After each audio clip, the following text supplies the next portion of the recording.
Assalamualaikum warahmatullahi wabarakatuh. Bagaimana kabarnya anak-anak? Semoga semua dalam keadaan sehat dan selalu dalam perlindungan Allah Subhanahu wa taala. Amin. Alhamdulillah, pada pertemuan kali ini kita masih diberi kesempatan kembali untuk belajar tematik. Kali ini kita akan belajar tentang tema 5 atau 4E, pahlawanku. Subtema 2, pahlawanku kebanggaanku.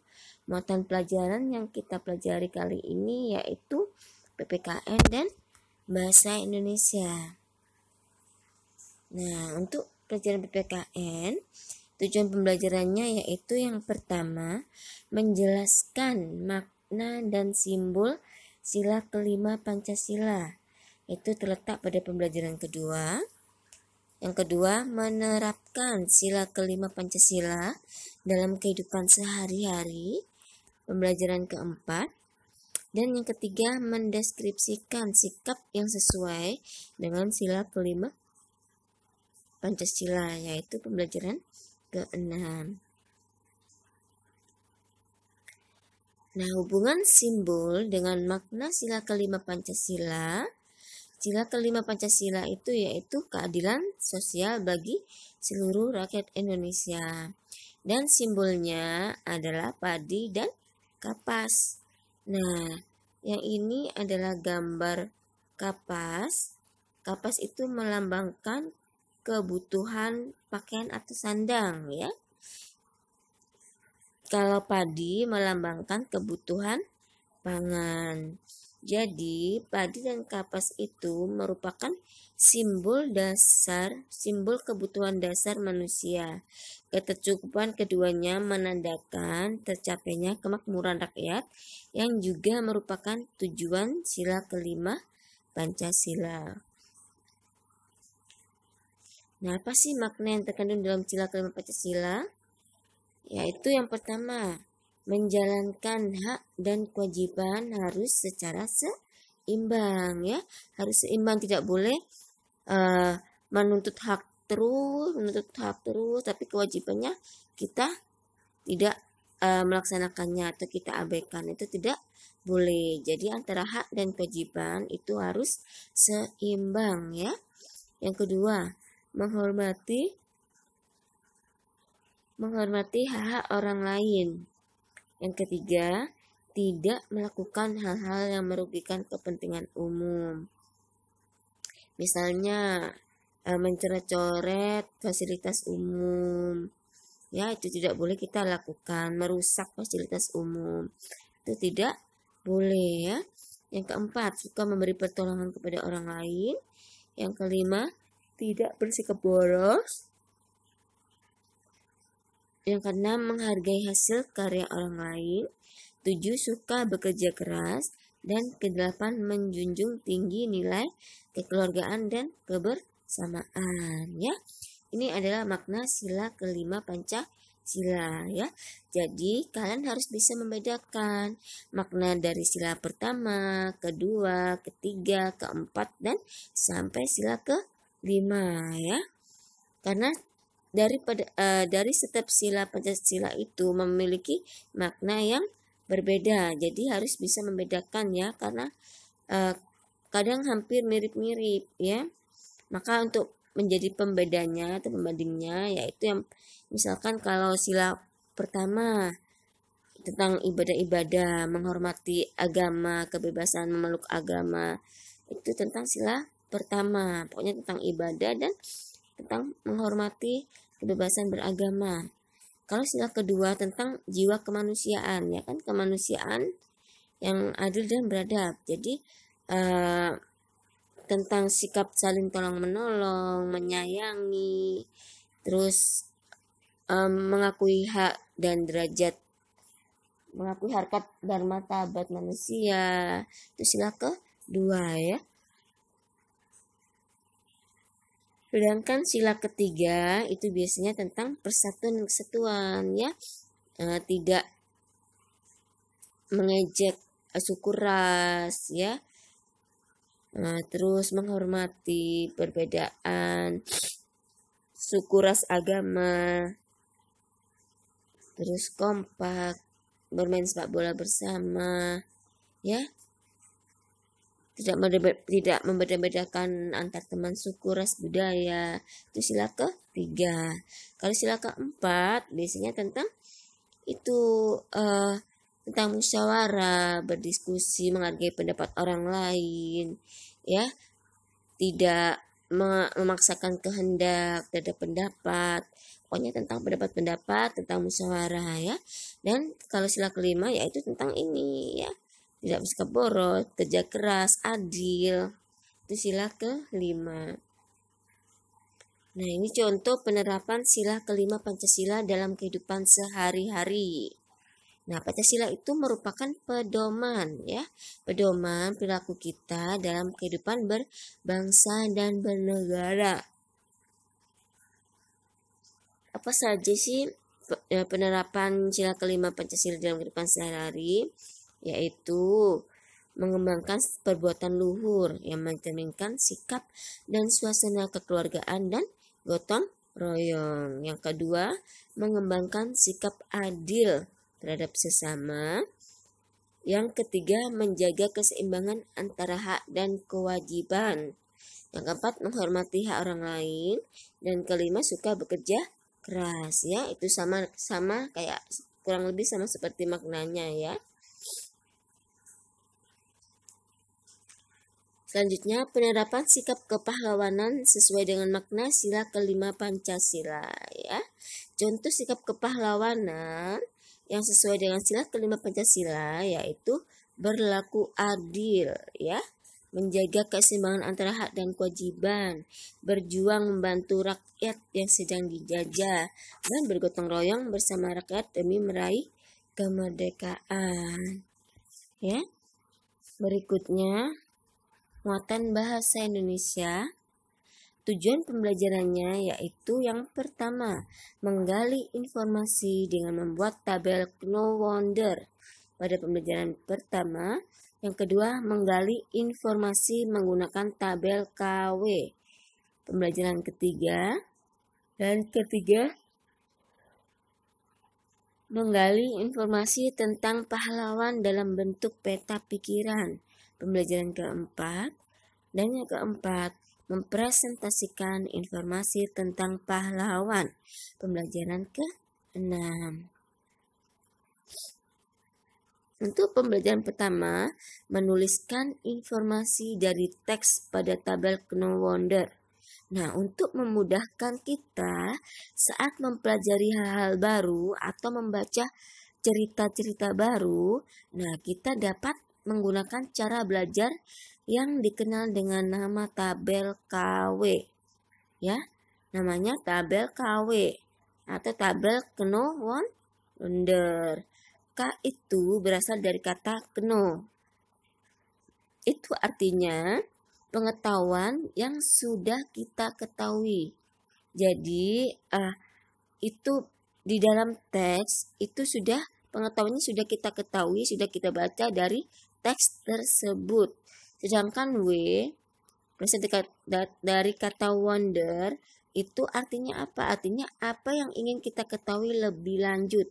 Nah, ini biasanya yang wonder ini biasanya tidak terdapat dalam bacaannya, tetapi kita menggali informasi dari bacaan tersebut untuk mengetahui apa sih lebih lanjutnya, ceritanya seperti apa gitu. Ya.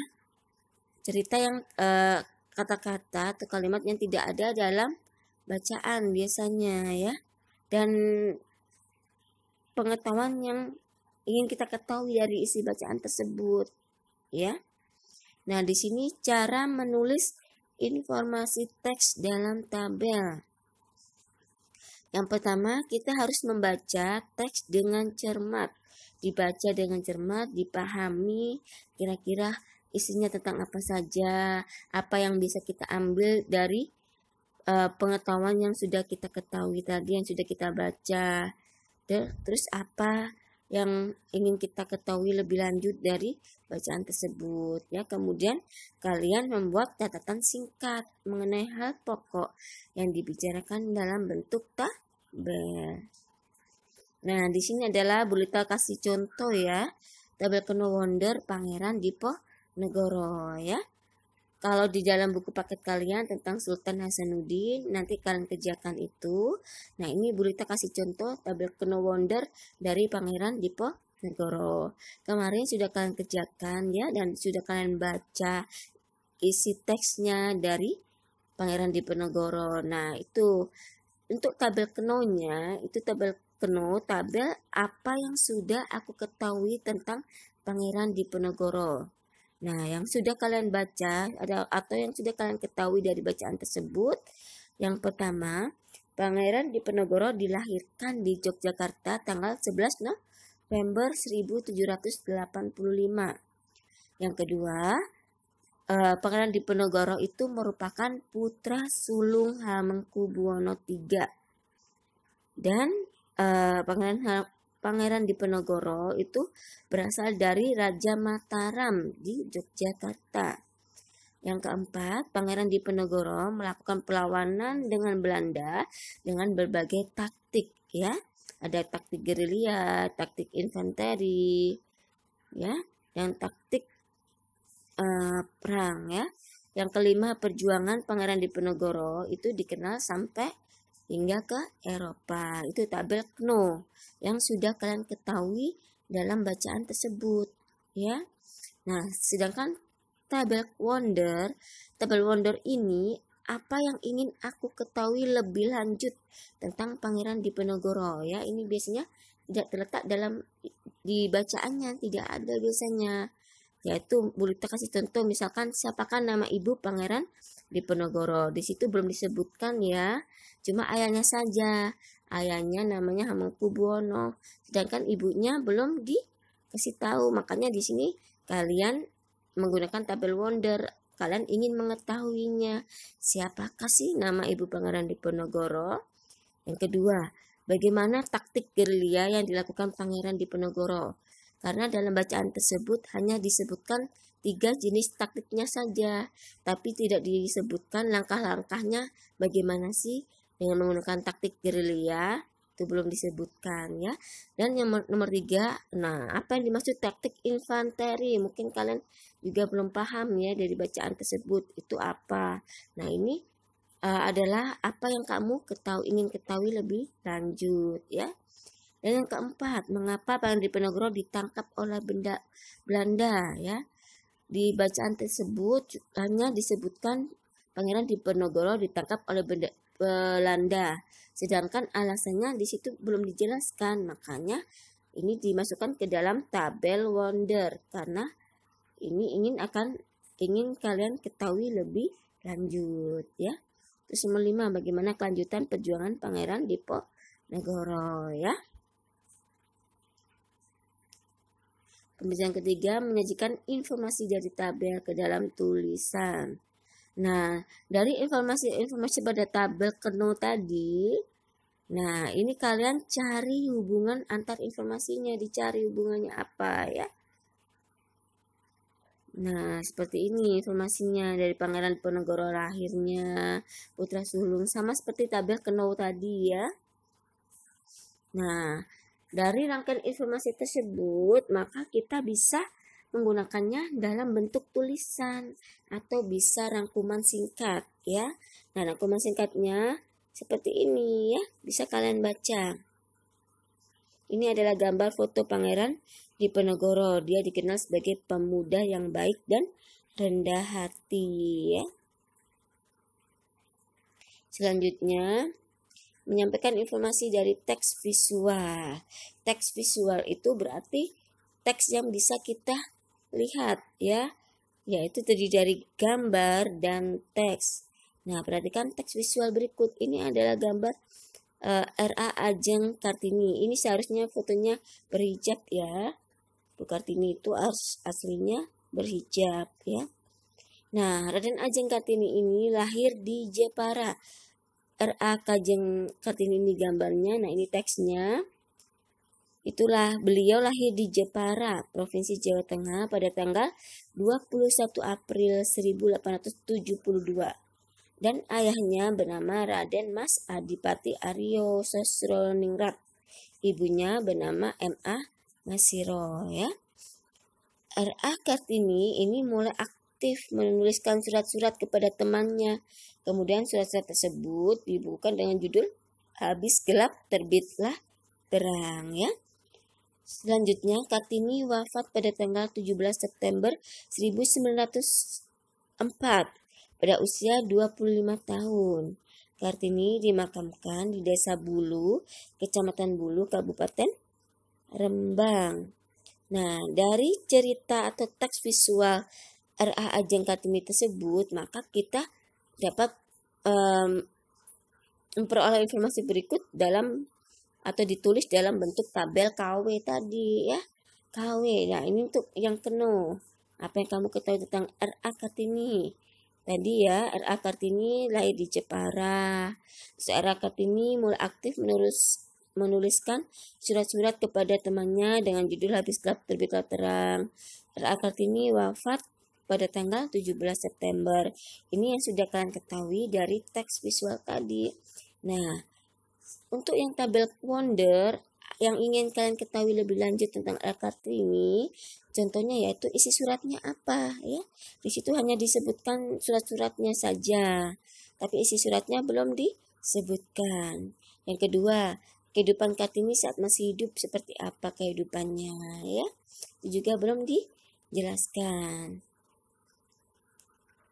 Selanjutnya pemilih ke-6 mempresentasikan informasi yang disajikan dalam peta pikiran. Hal-hal apa saja sih yang perlu diperhatikan dalam mempresentasikan informasi pada peta pikiran? Yang pertama, kalian harus membaca informasi tersebut. Informasinya yang penting-penting saja ya. Yang kedua, presentasikan secara urut. Yang ketiga, gunakan bahasa Indonesia yang baik dan benar ya. Mungkin cukup sekian penjelasan dari Bu Lita. Kurang lebihnya Bu Lita mohon maaf. Apabila dari penjelasan Bu Lita ada yang kurang dipahami, silakan bertanya. Jazakumullahu khairan katsir wa barakallahu fikum. Wassalamualaikum warahmatullahi wabarakatuh.